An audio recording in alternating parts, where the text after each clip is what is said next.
आज देश के कोने कोने से आए हुए मेरे सभी प्यारे बहनों, भाइयों, माताओं, बुजुर्गों, बच्चों, आप सब लोगों को मेरा नमस्कार, सबको मेरा सत श्री अकाल। पूरे देश भर से आज ढेरों हजारों की संख्या में साथी यहां पे जंतर मंतर पे एकत्रित हुए हैं। मंच पे बहुत सारे हमारे साथी बैठे हुए हैं, दिल्ली से, गुजरात से, गोवा से, पंजाब से, हरियाणा से, आगे भी सामने छत्तीसगढ़ से, राजस्थान से, मध्य प्रदेश से, उत्तर प्रदेश से। आप सभी साथियों को मेरा नमस्कार, सबको मेरा प्रणाम, सत श्री अकाल। दोस्तों, परसों दिल्ली की एक अदालत ने हमारे बहुत सारे बस मार्शल साथी भी आए हुए हैं, डीटीसी के कंडक्टर, ड्राइवर, डिम्स के निकाले हुए कर्मचारी, मोहल्ला क्लिनिकों के निकाले हुए कर्मचारी, आप सब लोगों की मैं बात करूंगा। थोड़ा सा सब लोग पेशेंस रखिए।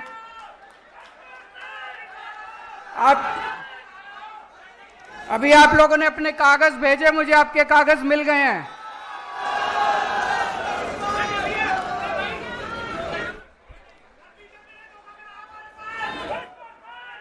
आप चिंता ना करो, बीजेपी ने पूरे देश के साथ धोखा किया, केवल आपके साथ धोखा नहीं किया। उसकी सबकी बात करेंगे अभी।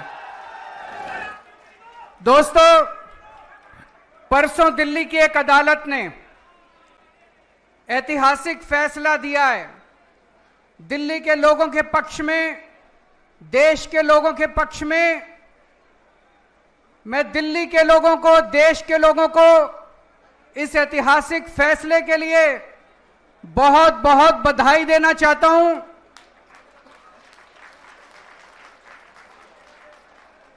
मैं जज साहब का बहुत बहुत शुक्रिया अदा करना चाहता हूं। आप सोच के देखो, आज देश में ऐसा माहौल है, इतना डर का माहौल है, इतने डर के माहौल में जज साहब ने इतना धाकड़ फैसला सुनाया है। एक बार जोरदार तालियों के साथ जज साहब का शुक्रिया अदा कर दीजिए। पिछले 4 साल से मोदी जी ने और अमित शाह जी ने षड्यंत्र रच के दिल्ली के लोगों को बहुत परेशान किया, बहुत दुखी करा। उन दोनों ने, मोदी जी ने और अमित शाह ने षड्यंत्र रच के बोले तुम्हारा बेटा चोर है, केजरीवाल भ्रष्टाचारी है, केजरीवाल ने शराब घोटाला करा है, केजरीवाल 100 करोड़ रुपए खा गया। सवेरे से शाम तक मीडिया में डिबेट चलते थे, केजरीवाल भ्रष्टाचारी है, केजरीवाल चोर है। लोगों को बहुत दुखी करा। जज साहब ने फैसला सुनाया है, मोदी जी आप झूठ बोल रहे हो, केजरीवाल कट्टर ईमानदार है। जज साहब ने फैसला सुनाया है, कोई सबूत नहीं है। जज साहब ने फैसला सुनाया है, पूरा केस फर्जी है। यह जज साहब का फैसला एक बार 600 पेज का फैसला है, कोई ऐरा गहरा फैसला नहीं है। पढ़ के देखो आप लोग, ऐतिहासिक फैसला है। कई वकील बोल रहे हैं कई सदियों के बाद ऐसा फैसला लिखा जाता है। मोदी जी और अमित शाह जी आम आदमी पार्टी को ठिकाने लगाने के लिए इस पूरे केस को खुद पर्सनली, व्यक्तिगत तौर पे मॉनिटर कर रहे थे। केजरीवाल छूटना नहीं चाहिए, मनीष सिसोदिया छूटना नहीं चाहिए, सतिंदर जैन छूटना नहीं चाहिए, संजय सिंह छूटना नहीं चाहिए। उन्होंने पर्सनली मॉनिटर किया। यह जज साहब का फैसला मोदी जी, अमित शाह जी और बीजेपी की गाल पे जोरदार तमाचा है। लेकिन दोस्तों, आज मैं अपनी बात करने नहीं आया आपके बीच में। आज मैं देश की बात करने के लिए आया हूं। मैं अपने देश से बहुत प्यार करता हूं। I love my India. मैं भारत से बहुत प्यार करता हूं, बहुत ज्यादा।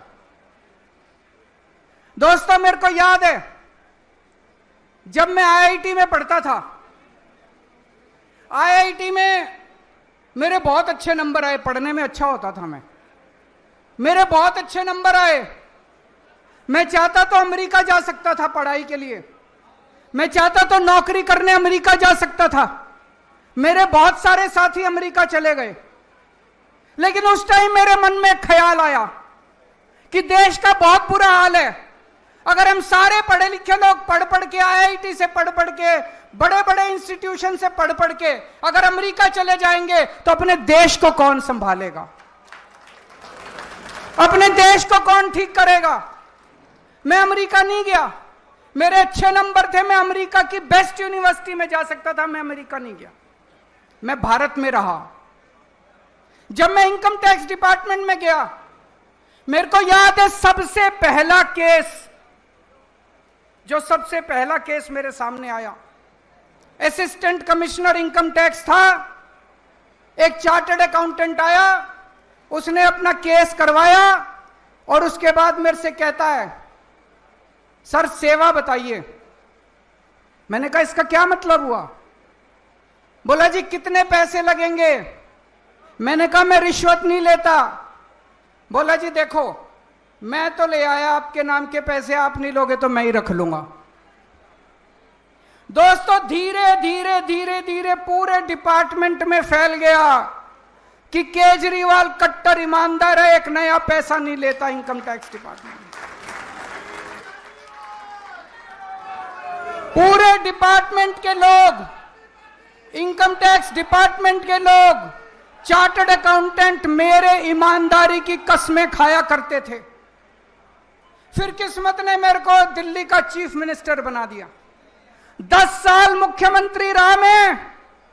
10 साल के अंदर प्रधानमंत्री मोदी जी ने, जो मेरे से नफरत करते हैं, पता नहीं क्यों नफरत करते हैं, मैंने तो उनका कुछ नहीं बिगाड़ा, प्रधानमंत्री मोदी जी ने मेरे खिलाफ पता नहीं कितनी इंक्वायरी कराई, सारी इंक्वायरी करा ली, एक नए पैसे का भ्रष्टाचार नहीं मिला 10 साल के अंदर।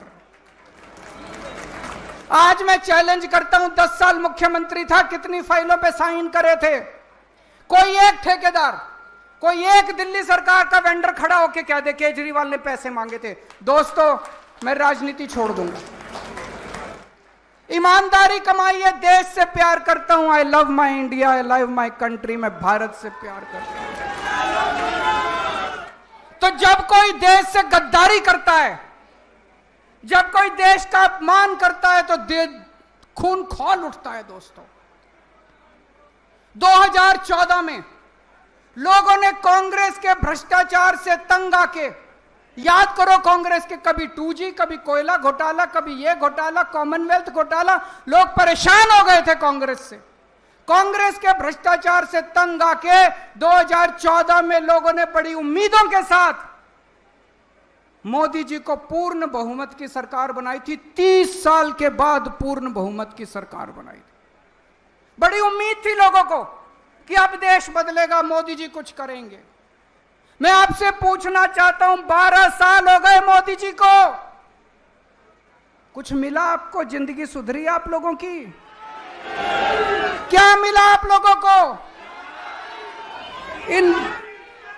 ना अच्छी सड़कें हैं, ना पीने का पानी है, ना सीवर है, ना 24 घंटे बिजली है, हवा में पोल्यूशन है। इन 12 साल में इन लोगों ने बेड़ा गर्क कर दिया देश का। आज एयरलाइन सेक्टर बर्बाद है, आज रेलवे बर्बाद है, आज बैंक बर्बाद है, आज शिक्षा व्यवस्था बर्बाद है, आज अस्पताल बर्बाद है, आज हर सेक्टर बर्बाद है, गांव बर्बाद है, सब कुछ बर्बाद है। हवा में सांस लेने लायक नहीं बचे। 12 साल में इन लोगों ने देश को बर्बाद कर दिया। दोस्तों, एक बच्चा आया मेरे पास, बोला जी पिछले 12 साल में मोदी जी जो हर रोज परीक्षा पे चर्चा करते हैं, 12 साल से मैंने उनकी सारी परीक्षा पे चर्चा सुनी है। 12 साल के बाद जब मैं बड़ा हुआ, कंपटीशन के पेपर देने गया, बोला पेपर लीक हो गए। बोले मैं मोदी जी को कहना चाहता हूं ये नौटंकी बंद करो, परीक्षा पे चर्चा, ये पेपर लीक बंद करा दो बस आप अपने। नौटंकी बाज है एक नंबर के, केवल नौटंकी करनी आती है, परीक्षा पेपर चर्चा। अरे पेपर लीक हो रहे हैं पूरे देश में, चारों तरफ बच्चों का भविष्य खराब हो रहा है और ये परीक्षा पे चर्चा कर रहे हैं दोस्त। आप में से बहुत सारे लोग दुबई गए होंगे, अमेरिका गए होंगे, जर्मनी गए होंगे, फ्रांस गए होंगे, टोक्यो गए होंगे। कितनी शानदार सड़कें हैं वहां की, 130 किलोमीटर प्रति घंटा की स्पीड से गाड़ियां दौड़ती हैं, 140, 150, 160 किलोमीटर की।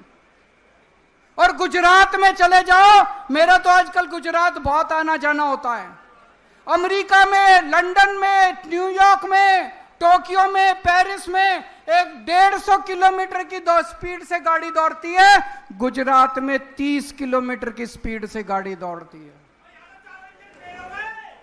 गुजरात में मैं झूठ नहीं बोल रहा। आप राजकोट से, मैं अभी गया था, राजकोट से जूनागढ़ 104 किलोमीटर है। 104 किलोमीटर जाने के 4 घंटे लगते हैं, 4 घंटे।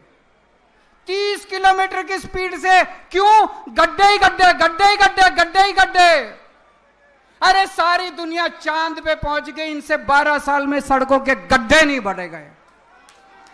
सारी दुनिया चांद पे पहुंच गई, ये अभी तक सीवरों के ढक्कन लगाते रह गए। सीवर के ढक्कन नहीं लगे इन लोगों से अभी तक।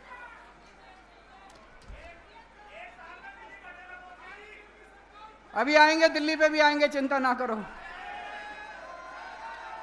आप किसी देश में चले जाओ, किसी भी, लंदन चले जाओ, टोक्यो चले जाओ, पेरिस चले जाओ, फ्रांस चले जाओ, न्यूयॉर्क चले जाओ, कितने साफ सुथरे शहर हैं उनके, एक जरा सा मिट्टी का तिनका नहीं मिलता। वो छोड़ो, आप गरीब देशों में चले जाओ, श्रीलंका चले जाओ, भूटान चले जाओ, मलेशिया चले जाओ, रवांडा चले जाओ, वियतनाम चले जाओ, साफ सुथरे शहर हैं। इनसे 12 साल में हमारे शहरों की सफाई नहीं हुई मोदी जी से, लानत है इनके ऊपर। 2014 तक बीजिंग में हमसे ज्यादा पोल्यूशन होता था, इतना पोल्यूशन था, इतना पोल्यूशन था। 12 साल में बीजिंग ने अपना पोल्यूशन खत्म कर दिया। आज पूरे उत्तर भारत के अंदर सांस लेना मुश्किल हो रहा है, एक के बाद एक सारे शहरों में सांस लेना मुश्किल हो रहा है। इनसे पोल्यूशन ठीक नहीं हुआ दोस्तों। कहते हैं हम विकसित भारत बनाएंगे। अरे विकसित भारत छोड़ो, रहने लायक भारत तो बना दो, कम से कम सांस तो ले लें। मोदी जी कहते हैं केजरीवाल भ्रष्ट है, कोर्ट ने कह दिया केजरीवाल कट्टर ईमानदार है। मैं मोदी जी को कहना चाहता हूं, मोदी जी भ्रष्टाचार खत्म करना चाहते हो? खत्म करना चाहते हो? मैं बताता हूं भ्रष्टाचार कहां है। हिम्मत है तो एक्शन लेके दिखाओ। गुजरात के अंदर 20,000 करोड़ रुपए का कोकेन, हीरोइन पकड़ा गया। मोदी जी हिम्मत है तो एक्शन लेके दिखाओ। गुजरात के अंदर 30,000 करोड़ रुपए की नकली दारू बिकती है हर साल। मोदी जी हिम्मत है तो बंद करके दिखाओ। आपने अपने दोस्त को 1,000 एकड़ जमीन, अरबों खरबों रुपए की 1,000 एकड़ जमीन 1 रुपए में दे दी। हिम्मत है तो एक्शन लेके दिखाओ मोदी जी। मोदी जी ब्रिजेस का, पुल का उद्घाटन करके आते हैं। कितनी बार होता है सड़क का उद्घाटन करे हुए 1 महीना नहीं होता, ब्रिज गिर जाता है, सड़क टूट जाती है। मोदी जी हिम्मत है तो एक्शन लेके दिखाओ। आप पूरे देश में पेपर लीक कर रहे हैं, मोदी जी हिम्मत है, मोदी जी एक्शन नहीं लेंगे। किसी में एक्शन नहीं, क्यों?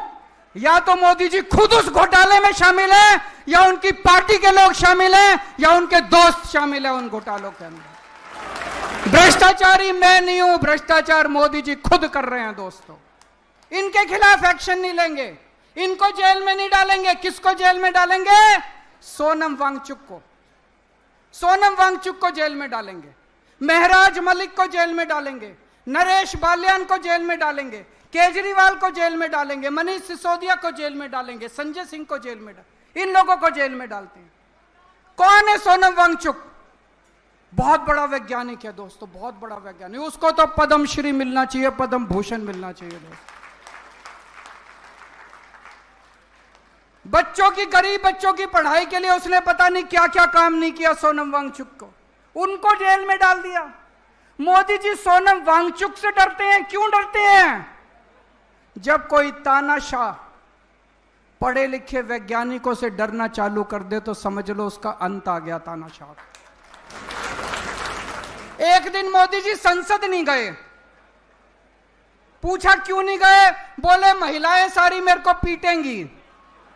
पढ़ा था अखबार में आप लोगों ने? बोले अरे मोदी जी आपको महिलाओं से डर लगने लग गया। संसद में नहीं गए, बोले मेरे को सारी महिलाएं पकड़ के पीटेंगी। आपको सोनम वांगचुक से डर लगता है, आपको महिलाओं से डर लगता है, आपको केजरीवाल से डर लगता है, आपको ट्रंप से डर लगता है, आपको अमेरिका से डर लगता है। अरे डर डर के कितना जियोगे मोदी जी, थोड़ी तो हिम्मत दिखाओ।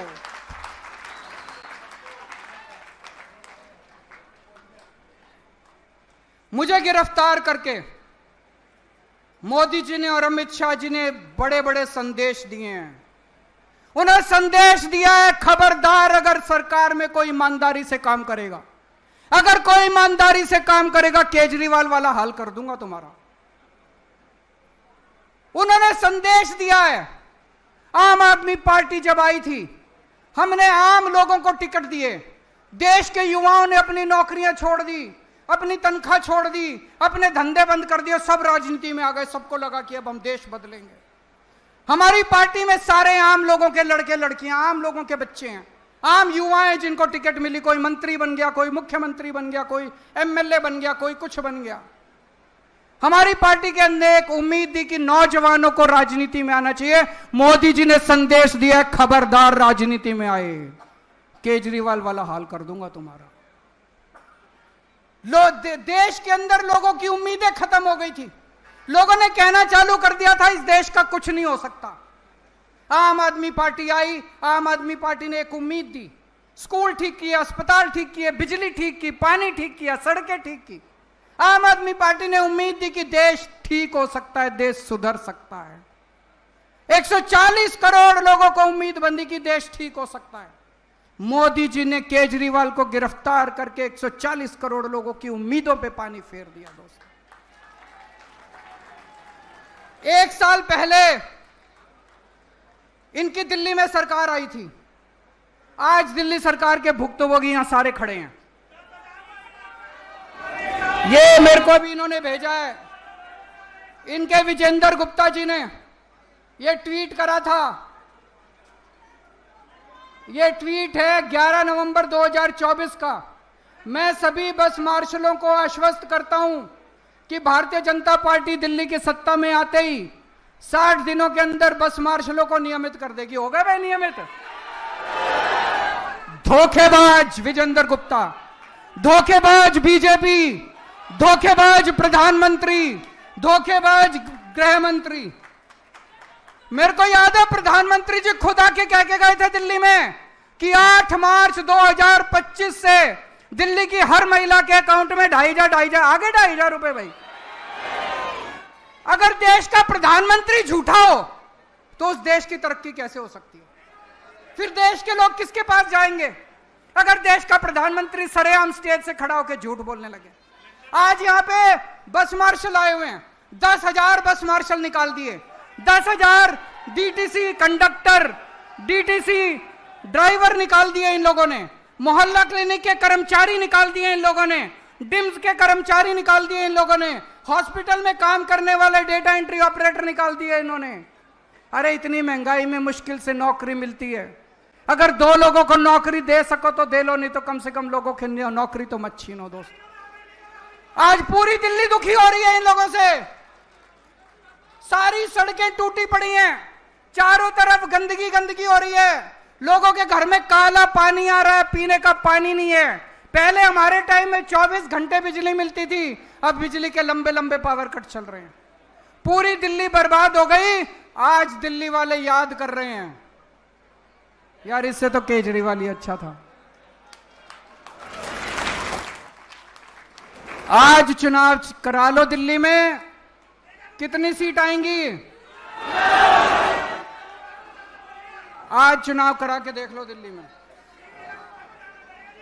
कुछ लोग कहते हैं मोदी जी से देश नहीं संभल रहा, कुछ लोग कहते हैं मोदी जी को देश चलाना नहीं आता। मेरा कहना है दोस्तों, ना तो उन्होंने देश चलाना, ना उनका कोई इंटरेस्ट देश चलाने में, ना उनको सरकार चलानी। उनको देश से कोई लेना देना नहीं है। देश जाए भाड़ में उनकी बला से। उनको केवल एक ही चीज है, सत्ता की हवस है, केवल और केवल सत्ता चाहिए। सुबह से उठ के शाम तक मोटा भाई और मोदी जी केवल बैठ के ये देखते हैं कि सत्ता कैसे लेनी है। सत्ता के लिए तरह तरह के षड्यंत्र रचते हैं, तरह तरह के षड्यंत्र करते हैं। इनको चाहे एसआईआर करनी पड़े, चाहे वोटर लिस्ट से नाम काटने पड़े, चाहे वोटर लिस्ट में नाम जोड़ने पड़े, चाहे पैसे बांटने पड़े, चाहे साड़ियां बांटनी पड़े, चाहे लोगों को मरवाना पड़े, जो मर्जी करना पड़े, इनकी बला से देश भाड़ में जाए। इनको केवल सत्ता चाहिए। मोदी जी, आप सत्ता के लिए काम करो, केजरीवाल देश के लिए काम करेगा।